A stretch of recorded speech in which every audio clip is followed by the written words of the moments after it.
সবাইকে শুভেচ্ছা। প্রিয় শিক্ষার্থীরা, আশা করছি তোমরা সকলে ভালো আছো।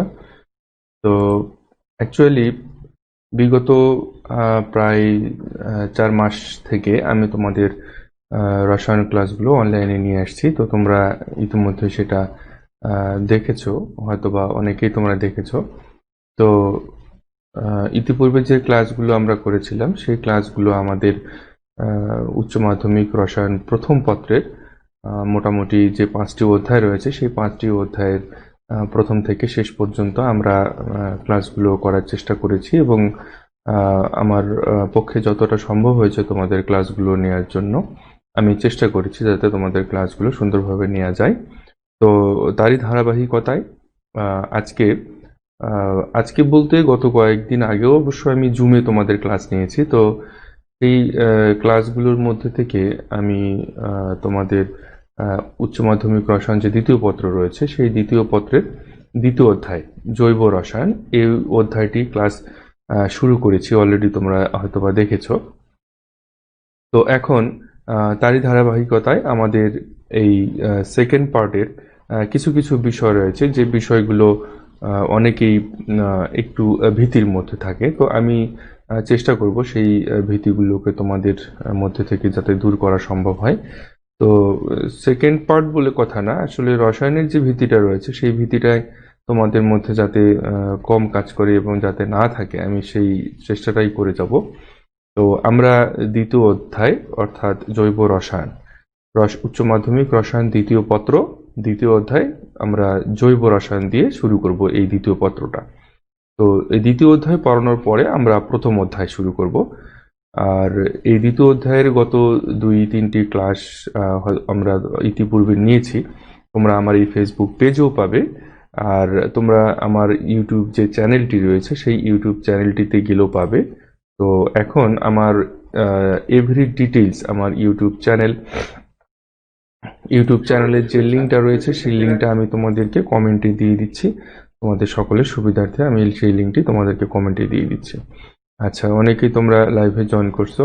ইয়াসমিন সুলতানা, নুসরাত জাহান মুনা, সুবর্ণা শোভা, থ্যাংক ইউ সবাইকে।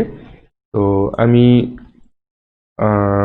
সেই লিঙ্কটি, ইউটিউব চ্যানেলের যে লিঙ্কটি সেই লিঙ্কটি আমি কমেন্টে দিয়ে দিলাম যাতে তোমাদের সকলের সুবিধা হয়। সেখান থেকে তোমরা উচ্চ মাধ্যমিক রসায়ন প্রথম পত্রের যে ক্লাসগুলো রয়েছে সেই ক্লাসগুলো যাতে সেখান থেকে দেখে নিতে পারো এবং আমরা দ্বিতীয় পত্রের ক্লাসগুলো শুরু করব। তো অ্যাকচুয়ালি প্রথমেই আমাদের যে কয়েকটি ক্লাস হয়েছে অর্থাৎ জৈব রসায়নের ভূমিকা, তারপরে সমগোত্রীয় শ্রেণী, এরপরে রয়েছে আমাদের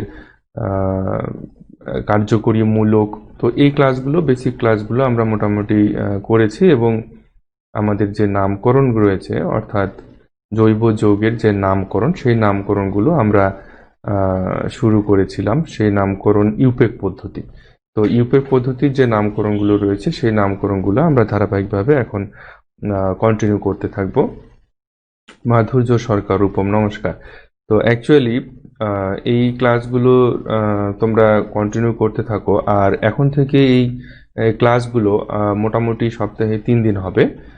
সপ্তাহে 3 দিন বলতে তোমাদের ক্লাস হবে রবি, মঙ্গল এবং বৃহস্পতি।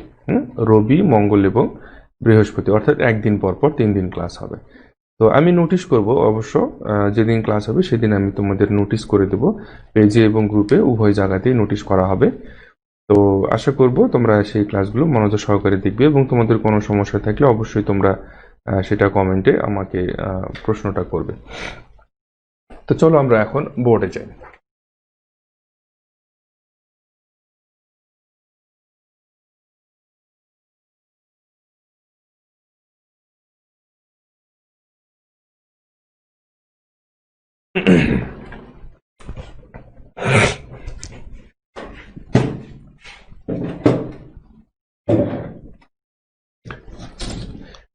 আচ্ছা, এখন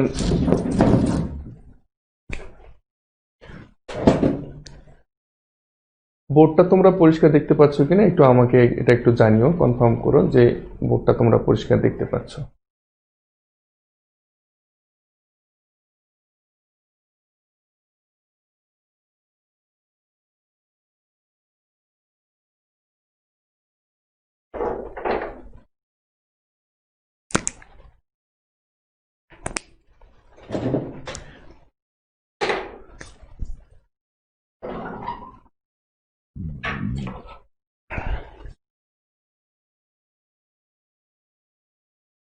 আচ্ছা, তোমরা বোর্ডটা পরিষ্কার দেখতে পাচ্ছ কিনা এটা একটু আমাকে জানাবে, তাহলে তোমাদের জন্য সুবিধা হবে, আমার লিখতেও সুবিধা হবে।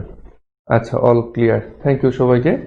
তো অ্যাকচুয়ালি আমরা যে নামকরণগুলো করব, ইউপেক পদ্ধতির যে নামকরণগুলো রয়েছে, সেই নামকরণগুলোর প্রথমেই আমাদের রয়েছে সেটা হচ্ছে যে আসলে এই নামকরণগুলো জানতে হলেও কিন্তু তোমাদেরকে অবশ্যই কার্যকরী মূলকগুলো ভালোভাবে বই থেকে পড়ে নিতে হবে। আর এই কার্যকরী মূলকগুলো যদি তোমরা না জানো, তাহলে কিন্তু তোমরা নামকরণগুলো ঠিকঠাকভাবে করতে পারবে না। ঠিক আছে? তো আমরা আমাদের যে নামকরণগুলো রয়েছে এই নামকরণগুলো আলোচনা করব। প্রথমেই জৈব যৌগের ইউপেক পদ্ধতি অনুযায়ী যে নামকরণ, আন্তর্জাতিক পদ্ধতি যেটা, সেটাকে মূলত বলা হচ্ছে ইউপেক পদ্ধতি। হ্যাঁ, যেটা হচ্ছে আন্তর্জাতিক পদ্ধতি, এটাই হচ্ছে ইউপেক পদ্ধতি। তো এই ইউপেকের পূর্ণ রূপ বা পূর্ণ অর্থ হচ্ছে international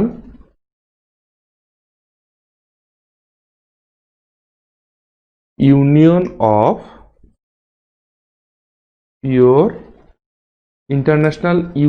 of pure and applied chemistry.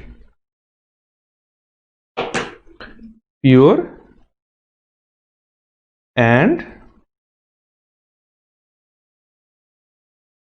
Applied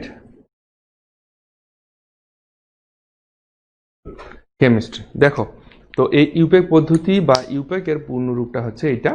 তো এই ইউপেক কি বা ইউপেক এর পূর্ণরূপ কি, সেটা কিন্তু অনেক সময় তোমাদের পরীক্ষায় আসে। তো এইটার মূল বিষয়টা হচ্ছে এটার স্পেলিংটা। তো তোমরা লিখতে গিয়ে যদি তোমাদের স্পেলিং এর কোনো জায়গায় কোথাও কি যদি ভুল হয়ে যায়, তাহলে কিন্তু সেক্ষেত্রে কিন্তু আমরা কিন্তু সেই জায়গাটাতে কিন্তু মার্কস দিই না। হ্যাঁ, তো স্পেলিং এর বিষয়টা বা বানানের যে বিষয়টা রয়েছে, এটা অবশ্যই তোমাদেরকে খুব সূক্ষ্মভাবে এবং সুন্দরভাবে মনে রাখতে হবে। ঠিক আছে? তো যাই হোক, ইউপেক পদ্ধতির প্রথমে আমাদের যে নামকরণ রয়েছে সেইটা হচ্ছে অ্যালকেন। হ্যাঁ, অ্যালকেন।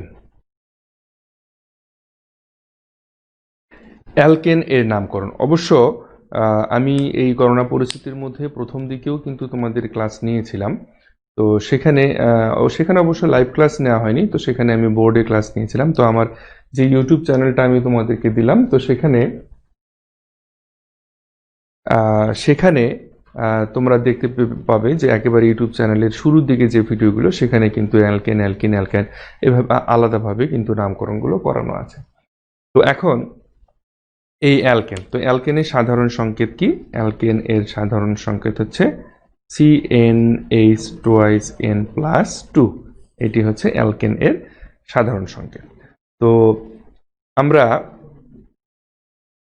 অ্যালকেনের যে নামকরণ, অ্যালকেন এর যৌগগুলোর নামের শেষে কি উচ্চারণ করতে হয়?